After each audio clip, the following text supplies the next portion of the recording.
L'Égypte, une civilisation vieille de milliers d'années et un patrimoine architectural d'une valeur inestimable.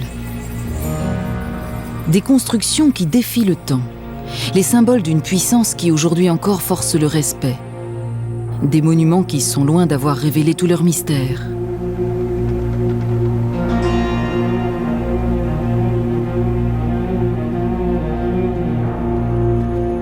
Deux chercheurs de trésors passionnés ont consacré leur vie à tenter de découvrir les secrets enfouis sous les sables.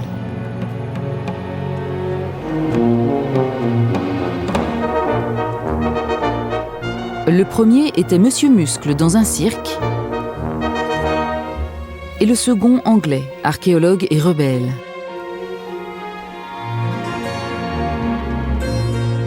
Leur passion commune a redonné vie à l'Égypte ancienne.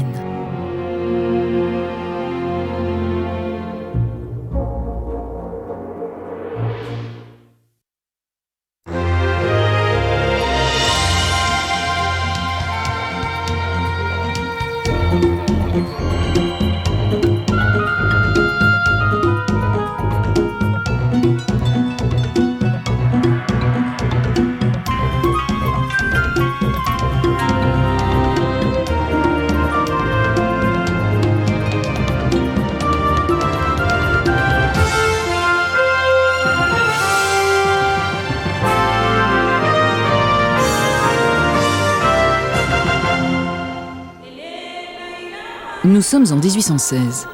Une tête de pierre de 7 tonnes gît depuis plus de 3000 ans dans le brûlant désert égyptien.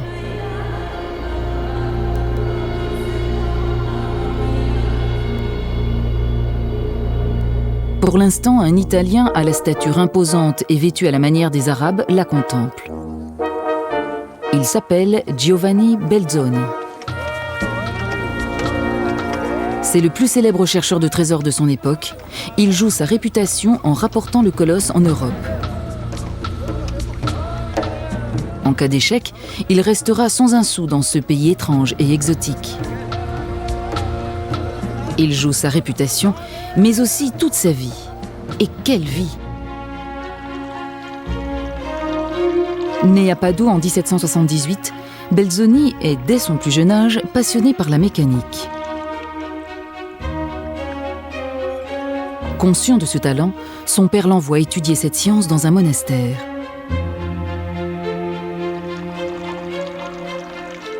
Mais très bientôt, son monde paisible s'effondre. L'armée de Napoléon pénètre en Italie et ferme de nombreux monastères.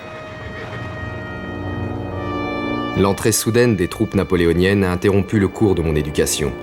Désireux de voyager, j'avais toujours eu l'âme d'un vagabond.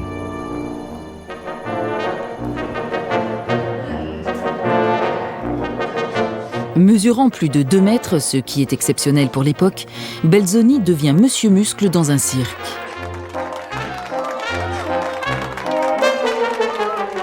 Belzoni est une vedette en Angleterre. Les foules le surnomment le Samson de Patagonie et l'Hercule italien.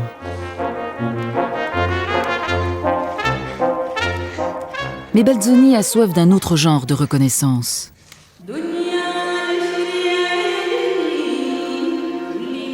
Fidèle à sa passion pour l'aventure et la mécanique, Belzoni se rend en Égypte dans l'intention d'y vendre des pompes à eau pour irriguer le désert.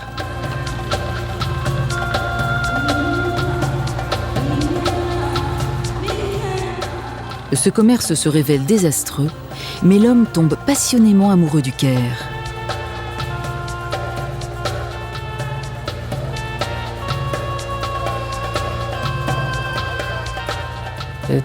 C'est une ville que les touristes européens trouvaient follement exotique et romantique.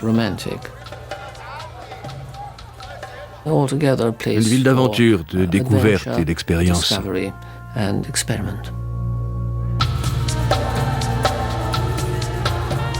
Au Caire, Belzoni se métamorphose.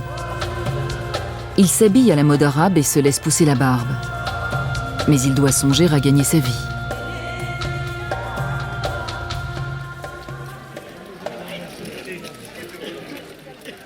Partout, Français et Anglais rivalisent pour dénicher des trésors destinés à leurs musées nationaux.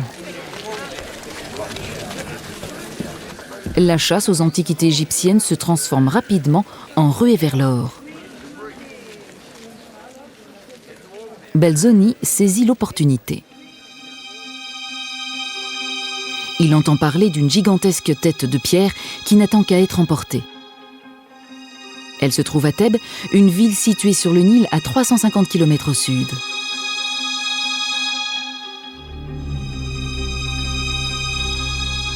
Belzoni ne tarde pas à persuader les Britanniques de financer une expédition pour rapporter la sculpture et tous les trésors qu'ils pourraient trouver.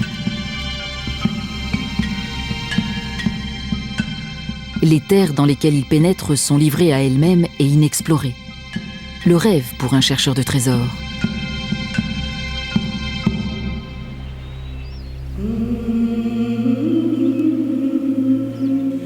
À son arrivée à Thèbes, Belzoni a le souffle coupé. J'ai eu le sentiment de pénétrer dans une ville de géants qui avaient tout détruit derrière eux, ne laissant que quelques temples en ruine pour prouver leur existence.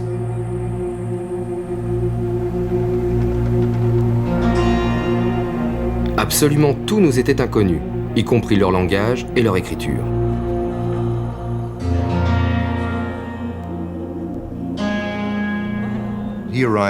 À l'époque où il est arrivé, les monuments étaient pratiquement intacts. Une véritable mine d'or s'offrait à lui. Une incroyable quantité de statues et de bas-reliefs étaient détachées, voire abandonnées.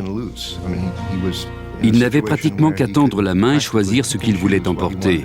Personne ne s'en souciait. Personne, à l'exception des autres Européens qui convoitent le même trésor. Le plus fameux d'entre eux est Bernardino Drovetti, l'ambassadeur de France. Il a des espions un peu partout. Il était déjà au courant que j'avais l'intention d'emporter le gigantesque buste. Belzoni doit immédiatement faire valoir ses droits. Il gisait sur le dos et me regardait en souriant, apparemment heureux à l'idée de partir en Angleterre. Je dois avouer que sa beauté surpassait mes espérances.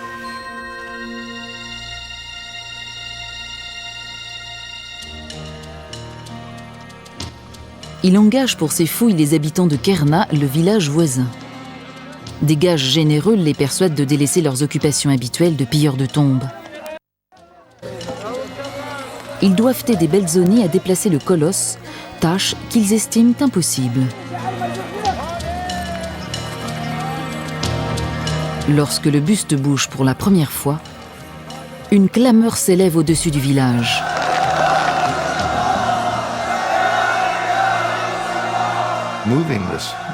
Déplacer un bloc de pierre pesant plusieurs tonnes relevait de l'exploit à cette époque. C'était pratiquement incroyable.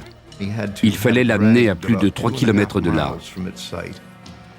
Belzoni n'hésite pas à récompenser ses ouvriers. Traîner un tel poids par une telle chaleur et avec tant de poussière est une tâche qu'aucun Européen n'aurait pu accomplir.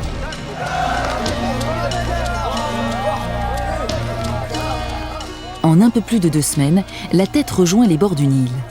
Elle est prête à être embarquée pour l'Angleterre. Mais ce premier succès remporté par Belzoni fait de Drovetti son ennemi à vie.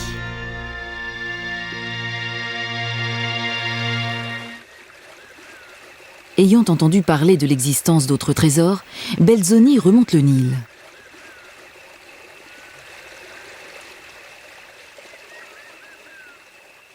Deux semaines et demie plus tard, sa petite embarcation atteint le village d'Abou Simbel. Les têtes de 4 colossales statues émergent du sable. Il y avait une telle quantité de sable qu'il semblait impossible de jamais pouvoir atteindre la porte.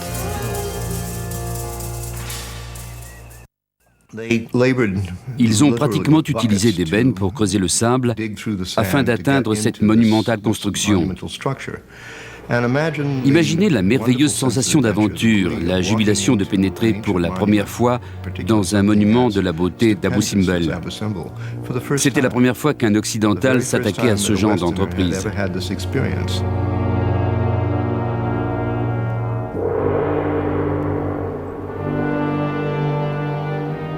Stupéfait par cette découverte, Belzoni erre dans le temple taillé à même la falaise. S'il était capable de déchiffrer les hiéroglyphes, il saurait qu'Abou Simbel célèbre la gloire du plus grand pharaon de l'Égypte ancienne. Ramsès II a régné 66 ans et engendré 90 enfants. Une colossale effigie de Ramsès II, de plus de 20 mètres de haut, domine la vallée. Même Belzoni admet qu'il doit la laisser derrière lui.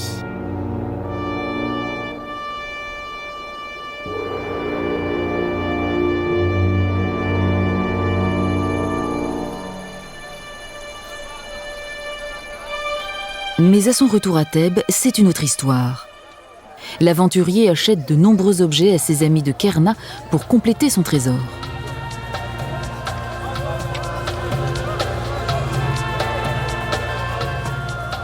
Il possède dorénavant la plus impressionnante cargaison de trésors jamais découverte en Égypte, et elle est destinée à l'Angleterre.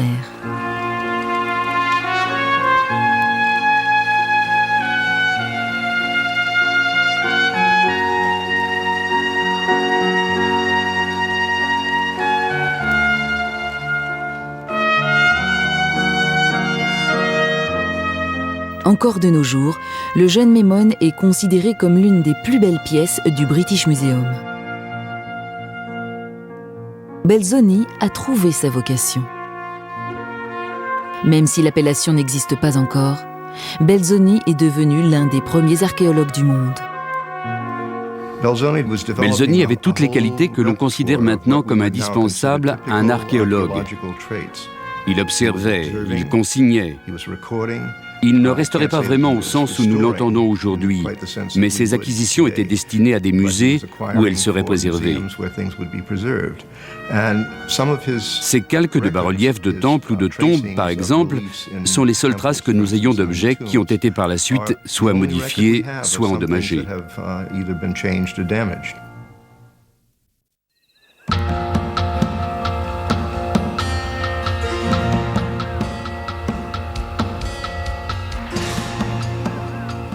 Belzoni se hâte de regagner Thèbes. Son phénoménal succès ne l'a pas transformé. J'avais accumulé suffisamment d'objets pour remplir un bateau aussi grand que celui de l'année précédente. Toujours à la recherche de nouveaux trésors, il franchit une chaîne de collines désertiques. Belzoni pénètre dans le lieu le plus sacré de l'Égypte ancienne, la vallée des rois.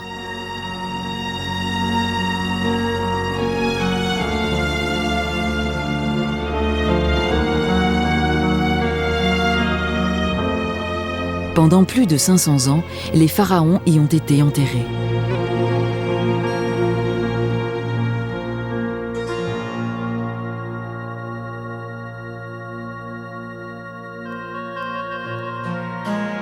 Momifiés selon un rituel de 70 jours, les rois d'Égypte croyaient que la préservation du corps et la mémoire du nom conféraient l'immortalité.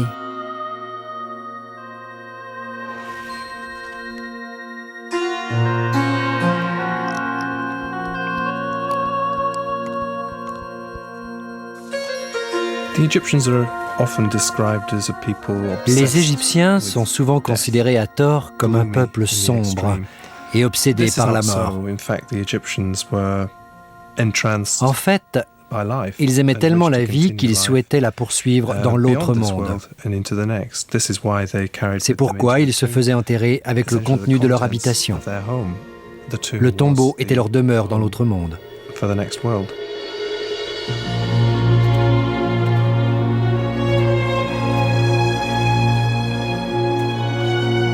La vallée des rois recèle quantité de tombeaux qui ont été conçus bien avant la naissance du Christ.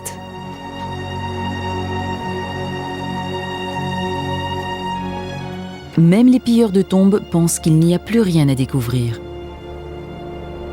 Ce n'est pas l'avis de Belzoni. Belzoni possédait sans doute un don. Il était capable de lire les signes sur le sol. Il savait presque instinctivement où les Égyptiens avaient choisi de placer leurs tombeaux. Il a donc fouillé ces endroits. En 8 jours, Belzoni réalise l'inconcevable. Il découvre 2 sépultures royales.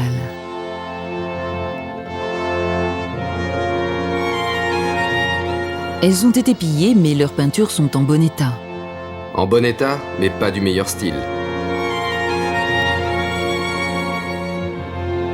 Il a le pressentiment que la vallée recèle encore d'autres sépultures bien plus belles encore, et il entend les découvrir.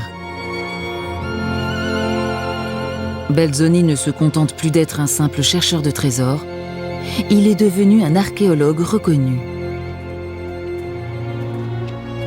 Belzoni décide de suivre le cours d'un petit ravin par lequel les eaux de pluie pénètrent sous la terre. Ses ouvriers, des pilleurs de tombes expérimentés, le croient fou. Qui voudrait être enseveli près d'un cours d'eau souterrain? Mais quelques jours plus tard, ils mettent à jour la plus importante découverte de Belzoni, le plus beau et le plus grand tombeau de la vallée des rois.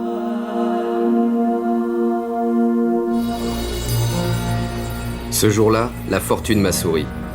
Non pas que la fortune ait fait de moi un homme riche, car je ne considère pas les hommes riches comme fortunés. Mais elle m'a donné une satisfaction et un plaisir que la richesse ne peut procurer. Le plaisir de découvrir ce qui avait longtemps été cherché en vain et la satisfaction d'offrir au monde un monument parfait de l'Égypte ancienne.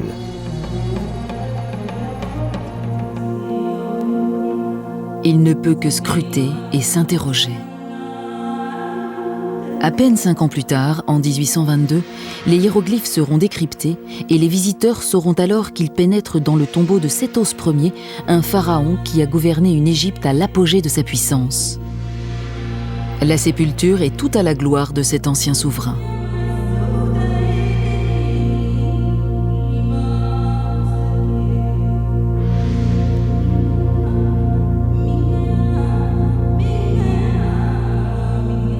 Nephthys, aux ailes déployées, veille sur le corps du pharaon.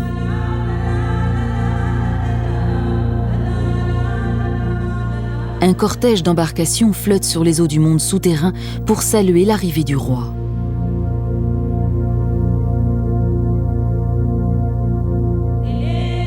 Les principaux dieux couvrent le plafond du tombeau. Ils sont regroupés autour des constellations, elles-mêmes figurées par des animaux. Elles doivent permettre à l'âme de Sétos de gagner le paradis.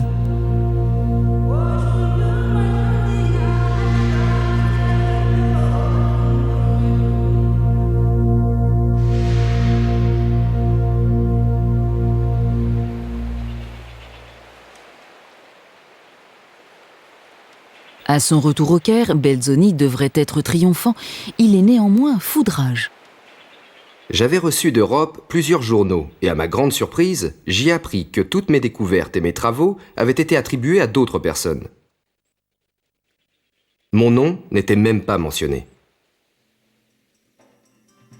L'archéologue n'est pas disposé à laisser ses rêves de gloire lui échapper. Bien décidé à s'affirmer comme savant, il entreprend de résoudre une énigme qui, depuis 3000 ans, tient les érudits en haleine, l'emplacement de l'entrée de la seconde plus grande pyramide, le tombeau du pharaon Képhren.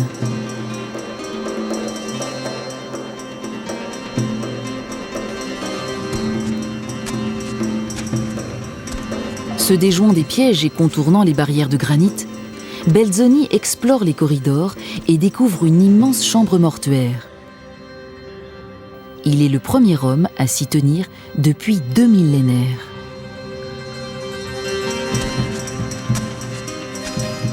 Bien décidé à ce que personne n'ignore qu'il est l'auteur de cette découverte, il y laisse sa signature en lettres d'1 mètre de haut. C'est un sacrilège que même de nos jours, les plus grands archéologues égyptiens lui ont pardonné. Lorsqu'il a pénétré dans la seconde pyramide et y a inscrit son nom ainsi que la date, 1818, c'est devenu une partie du monument. C'est l'histoire de la vie de Belzoni. Cet homme voulait rester dans nos mémoires et il y est resté. Belzoni retourne en Angleterre. Et là, il veut que tout le monde sache qui est le plus grand chercheur de trésors en Égypte.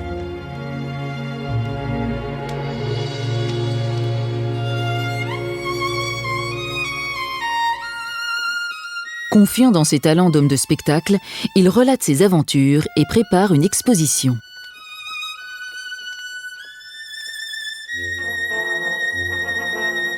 Le livre qu'il publie connaît un succès immédiat.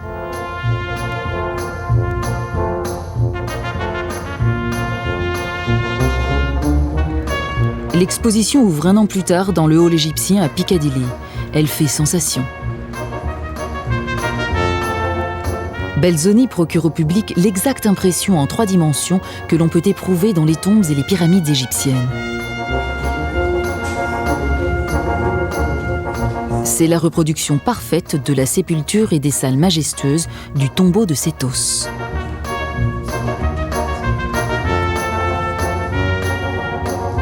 Une explication de l'entrée de la pyramide de Képhren et des croquis d'Abou Simbel.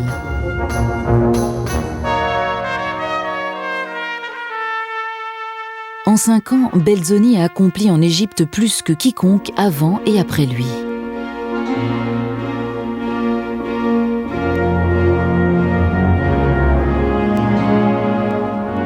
Il a rempli le hall égyptien du British Museum.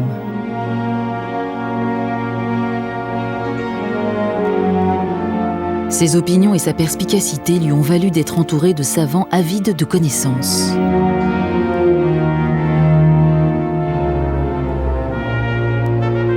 Un an plus tard, lors d'une expédition en Afrique, il contracte une grave maladie.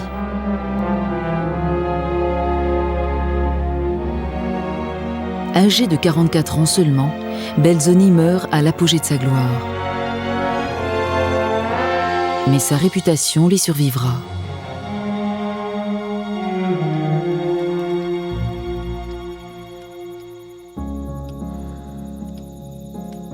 En 1922, exactement un siècle plus tard, un Anglais de 47 ans, Howard Carter, médite dans la nuit égyptienne.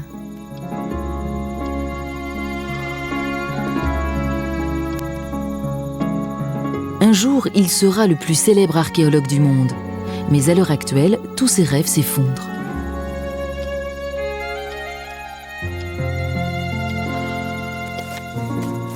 Pour se remonter le moral, il relit son ouvrage préféré, le récit par Belzoni de ses aventures et découvertes en Égypte.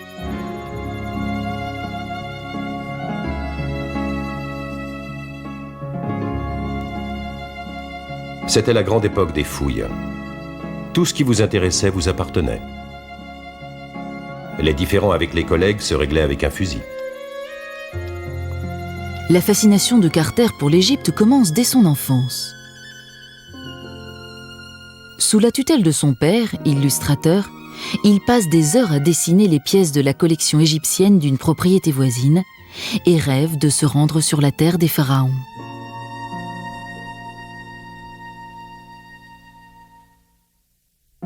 En 1891, son père l'aide à trouver un emploi en Égypte. Carter a 17 ans et il peut enfin réaliser son rêve. Carter n'avait pas vraiment reçu une solide éducation. Et en Égypte, il pouvait difficilement rivaliser avec les autres personnes travaillant dans le domaine archéologique. La plupart avaient en effet fréquenté de très bonnes écoles et les meilleures universités. Je ne dirais pas que c'était un diamant brut, mais il a été qualifié de géotrouve-tout du Norfolk.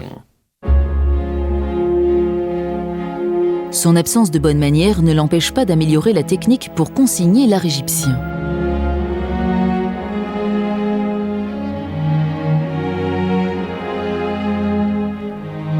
Il attire l'attention et se retrouve bientôt aux côtés du fondateur de l'archéologie moderne, le grand Flinders Petrie. La formation que Petrie m'a donnée a fait de moi un vrai chercheur. Il m'a enseigné à fouiller et à tout examiner systématiquement. Carter ne tarde pas à améliorer sa technique et prend de nouvelles responsabilités. Il est très vite remarqué par les autres chercheurs. La manière dont M. Carter se charge du difficile travail de reconstruction est tout à fait remarquable. Non content d'exécuter une commande pour les Arabes, il peut diriger, surveiller les hommes et même leur enseigner ce qu'ils doivent faire.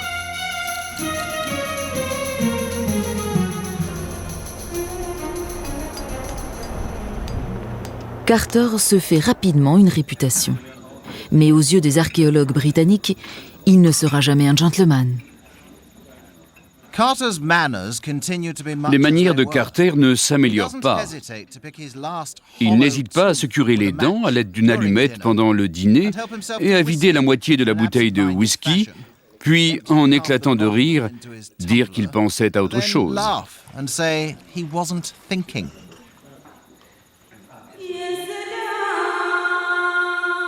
En 1899, à la surprise générale, Carter est engagé pour assurer la sauvegarde de tous les monuments d'Égypte du Sud. Ses compétences et son dévouement l'ont emporté sur ses origines modestes. La voie est enfin ouverte pour Carter, qui n'a que 25 ans. Carter a été nommé très tôt inspecteur en chef. Il était très jeune. Il s'est énormément investi dans son travail. Il était très organisé, très énergique, très actif. C'était à cette époque une très bonne chose pour l'archéologie.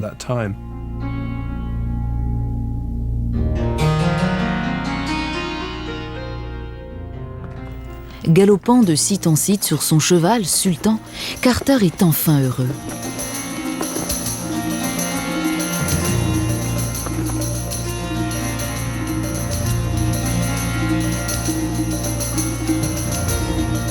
La chose la plus appréciable dans le nouvel emploi de Carter, c'est qu'il peut enfin diriger des fouilles de son propre chef. Supervisant les chantiers de la Vallée des Rois, son instinct et sa connaissance du terrain l'amènent à ouvrir de nombreuses sépultures.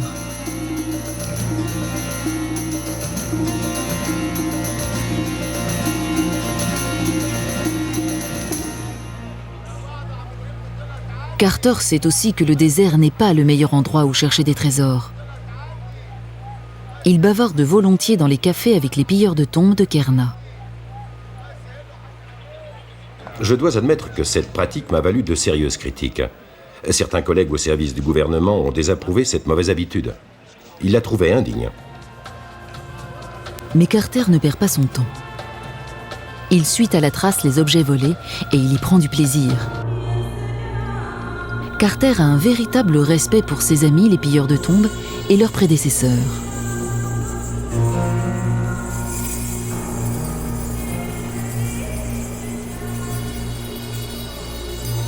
On peut imaginer la bousculade à l'entrée d'un petit trou dans le mur d'une chambre mortuaire. La quête fiévreuse, à la faible lueur d'un flambeau, d'un objet qui soit transportable. C'était inévitable, la tentation était trop grande. La fortune était là, à portée de main. Et tôt ou tard, les pilleurs de tombes devaient l'emporter.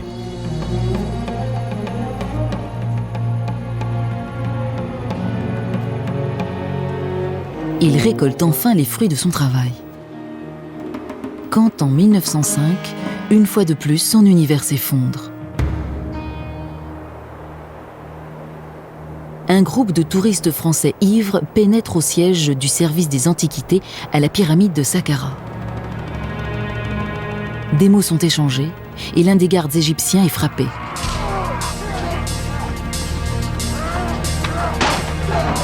Les Français cassent le mobilier et agressent les Égyptiens. Carter ne fait ni une ni deux, il donne l'ordre aux Égyptiens de se défendre et se jette dans la bagarre. Mais Carter a transgressé un tabou colonial sacré et les Français demandent réparation.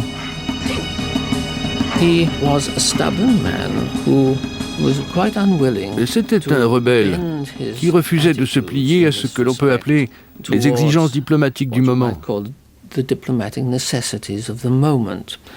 Il n'était absolument pas prêt à présenter ses excuses, surtout quand il ne pensait pas avoir mal agi.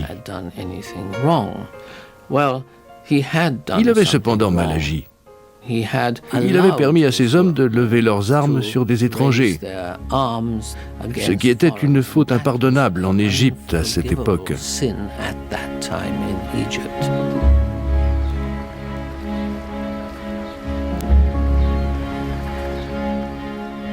L'explorateur se voit forcé de démissionner et remonte le Nil jusqu'à Thèbes.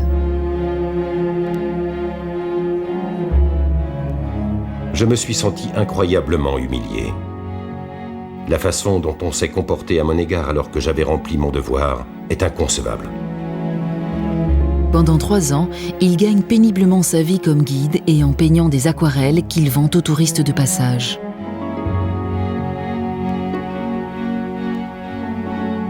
Il existe même un dessin de lui en clochard. Sa situation est au plus mal lorsque, presque par hasard, il se lie d'amitié avec celui qui va transformer sa vie, Lord Carnarvon.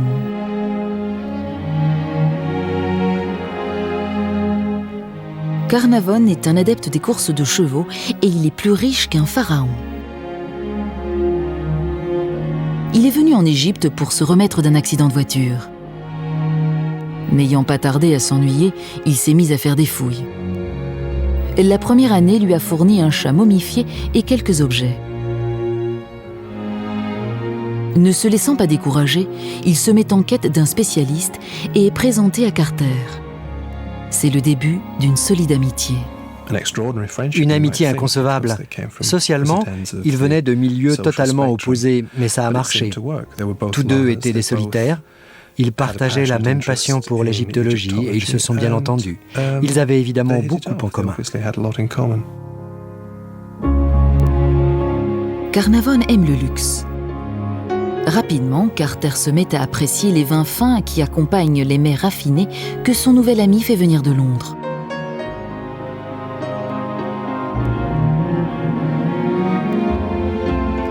Carter se met à s'habiller comme son patron. Il utilise même un porte-cigarette identique au sien. En 1910, financé par Carnarvon, Carter se fait construire une maison dans le désert près de Thèbes. Il la baptise Château Carter. L'investissement financier de Carnarvon est un pari sur l'intuition de Carter. Carter est persuadé que quelque part dans la vallée des rois se trouve encore une sépulture royale inviolée. Il y a des signes mais aucune preuve de ce qu'il avance. Ce tombeau serait celui de Toutankhamon.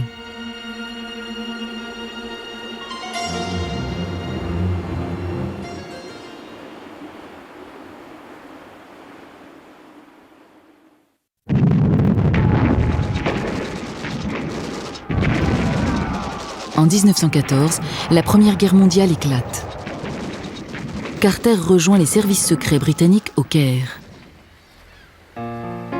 Ne faisant pas partie de l'élite de la bonne société, il se voit cantonné dans un fastidieux travail de bureau. Au bout de 3 ans, il peut enfin retrouver son château Carter et le but de sa vie, mettre la main sur l'insaisissable Toutankhamon.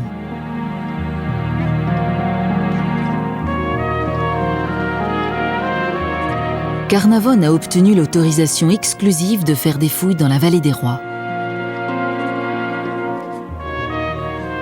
Carter commence par dresser une carte détaillée de la vallée. La plupart des archéologues le prennent pour un fou. Ils affirment qu'il ne reste plus de tombeaux dans la vallée des rois. Mais Carter est persuadé du contraire.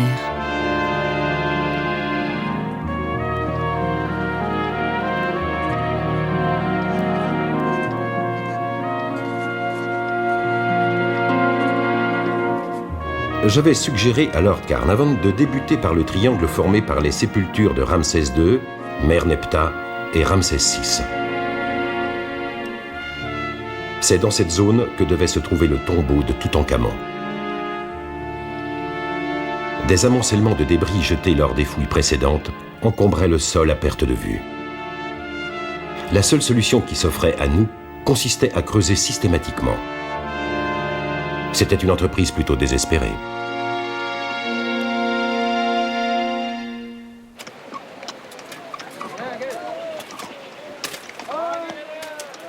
Après 1 an de fouilles auxquelles participent une centaine de personnes, tout ce que Carter a trouvé, ce sont 2 petits fragments de poterie.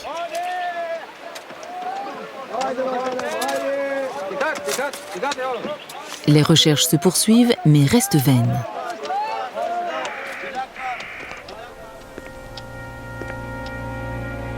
Carter est persuadé que le tombeau de Toutankhamon est ici. Mais pendant combien de temps Carnarvon va-t-il encore financer le chantier sans résultat ?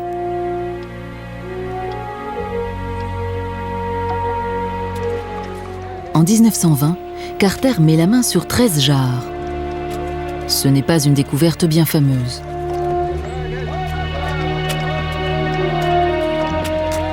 De nouvelles fouilles ne font que déplacer les pierres d'un côté à l'autre du désert. Le chantier dure depuis déjà 6 ans.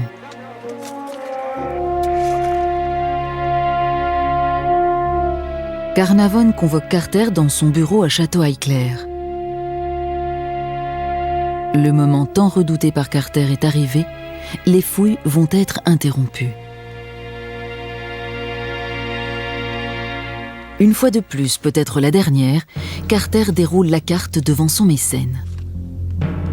Le triangle que Carter avait tracé est complètement hachuré.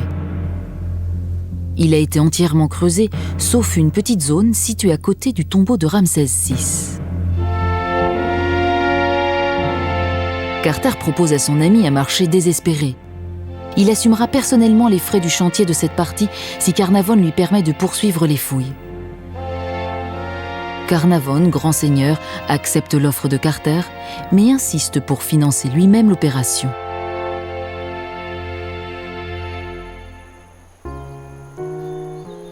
À son retour en Égypte, Carter annonce à ses amis qu'il a trouvé avec qui partager sa vie. Le bruit court qu'il va se marier, mais c'est un canari qu'il a ramené d'Angleterre. Ses domestiques lui assurent que l'animal lui portera chance. « Regardez, c'est un oiseau d'or qui nous portera chance. Cette année, nous trouverons une tombe remplie d'or, si Allah le veut bien. » Les ouvriers comprennent que c'est leur dernière chance. Même le porteur d'eau, le membre le moins important de l'équipe, s'y met. Il furette un peu partout avec un bâton, lorsque soudain, il découvre un bloc de calcaire enfoui dans le sable.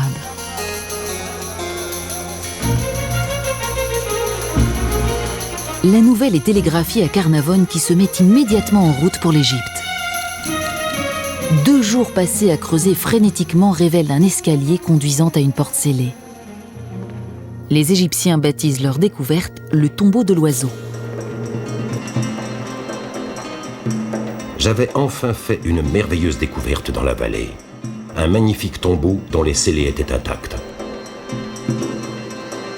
2 semaines et demie plus tard, le 25 novembre 1922, Carter fait un trou dans le mur qui dissimule la sépulture.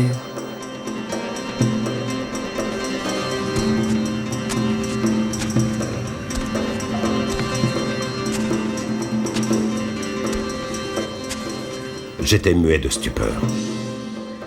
Lorsque Lord Carnarvon, qui ne tenait pas en place, m'a demandé avec anxiété « Voyez-vous quelque chose ?» Je n'ai pu que lui répondre « Oui, des merveilles. »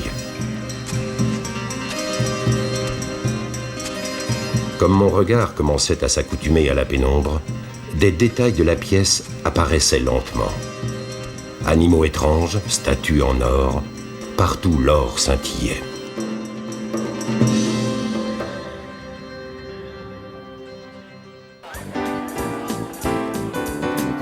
La nouvelle fait la une des journaux. Des visiteurs venus de tous les coins du monde se précipitent dans la vallée des rois. Les gens semblaient pris d'une folie qui était en grande partie orchestrée par la presse. C'était une découverte comme on n'en avait jamais faite auparavant. La sépulture d'un roi à peine sorti de l'enfance. Tout était en or. On pouvait craindre une malédiction. Tout était réuni pour exciter la curiosité non seulement des spécialistes, mais aussi des démons.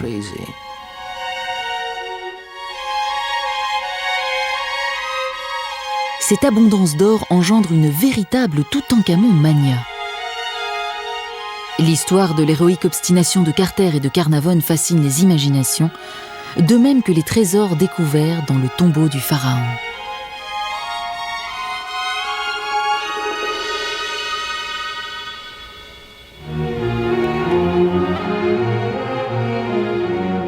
Le trône en or n'est pas décoré de triomphales scènes de guerre, mais du jeune souverain de 16 ans amoureusement caressé par sa jeune épouse, Ankhesenamun.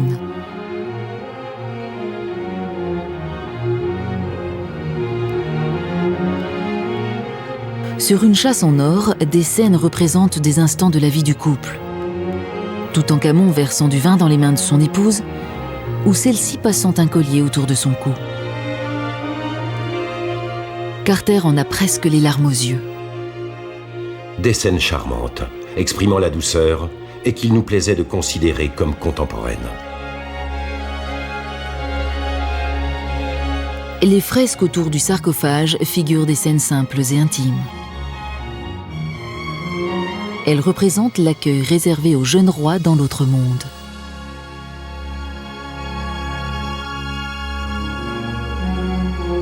Carter a ramené un pharaon des temps anciens à la vie. Toutankhamon appartient désormais à l'humanité.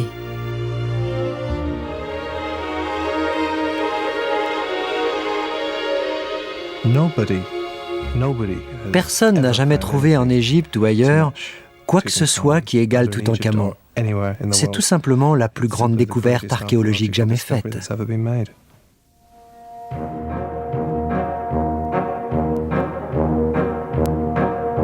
Dégager la tombe est une tâche énorme qui prend 10 ans de la vie de Carter.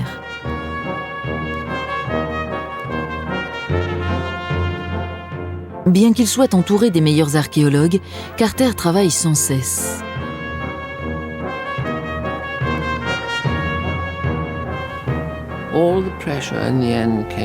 Carter était enfin comblé. Il était le directeur des fouilles, l'archéologue, l'artiste. Il contrôlait absolument tout. Carnarvon ne participait plus aux fouilles, mais il intervenait sans cesse. Il amenait des personnalités pour assister aux fouilles. Ils interrompaient et gênaient le travail. Carnarvon exploitait la situation d'une manière que Carter ne pouvait supporter. Dès 1923, les deux hommes ne s'adressent plus la parole. Dans une ultime tentative de réconciliation, Carnarvon se rend au château Carter, mais son propriétaire refuse de le recevoir. Carnarvon, profondément abattu, lui écrit une lettre.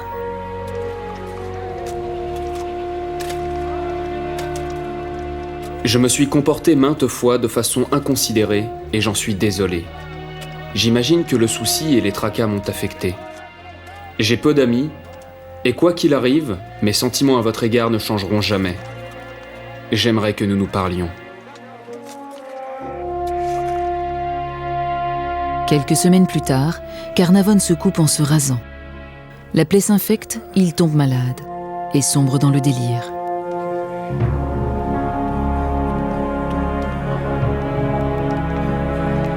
Carter se rend à son chevet, mais personne ne saura jamais s'ils se sont parlé.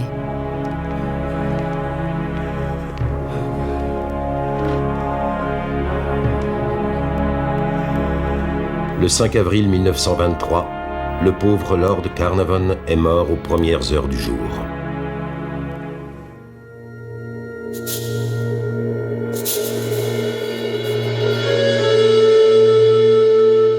Le décès de Carnarvon est immédiatement attribué à la malédiction du pharaon. Carter n'a pas le temps de se livrer à de telles spéculations. Toute personne saine d'esprit se doit de mépriser de telles sornettes. S'il y avait une malédiction des pharaons, peut-être a-t-elle consisté à exaucer le plus grand vœu de Howard Carter, découvrir Toutankhamon. Car ensuite, une fois ce rêve devenu réalité, il ne lui est plus rien resté. Rien.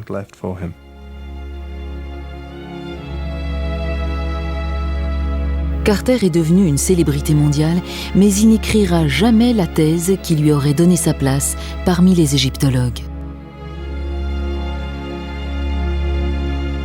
Devenu un vieillard malade, il reste assis à la terrasse d'un hôtel de Luxor, passant ses journées à boire.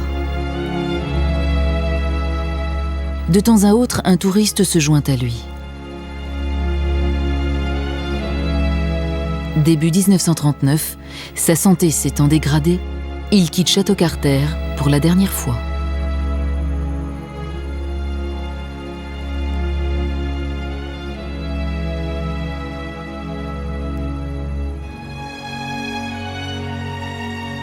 Le 2 mars, Howard Carter s'éteint. Un seul de ses collègues se rend à ses funérailles. Sur sa pierre tombale, il est juste mentionné « Howard Carter, archéologue et égyptologue ». Mais peut-être son épitaphe aurait-elle dû être ce qui était inscrit sur une petite coupe que Carter avait découverte dans la tombe de Toutankhamon.